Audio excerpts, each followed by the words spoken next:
Captain মেহেদি আছে, lieutenant Taqi আছে এবং লেফটেন্যান্ট শাফিন আছে। আমরা সবাই বাংলাদেশ সেনাবাহিনীর 44তম ইনফ্যান্ট্রি রেজিমেন্টের সদস্য। আমরা বরিশাল শহরে আসন নির্বাচনে নিয়োজিত আছি ইউনিট সিভিল পাওয়ারে।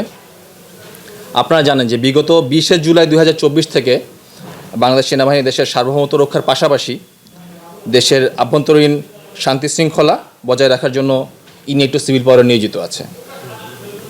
নির্বাচন কমিশন এবং সরকারি নির্দেশনা অনুযায়ী বাংলাদেশ সেনাবাহিনী, বেসামরিক প্রশাসন ও অন্যান্য আইনশৃঙ্খলা বাহিনীকে সহায়তা প্রদান করে আইনশৃঙ্খলা রক্ষা, ভোট কেন্দ্রের নিরাপত্তা নিশ্চিতকরণ এবং একটি শান্তিপূর্ণ, সুষ্ঠু ও গ্রহণযোগ্য নির্বাচন অনুষ্ঠানের লক্ষ্যে কাজ করে যাচ্ছে।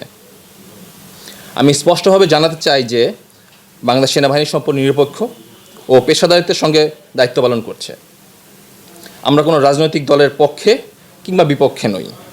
আমাদের একমাত্র লক্ষ্য হচ্ছে সংবিধান অনুযায়ী অনুসরণ করে জনগণের নিরাপত্তা নিশ্চিত করা, যাতে সবাই নিশ্চিন্তে ভোটাধিকার প্রয়োগ করতে পারে।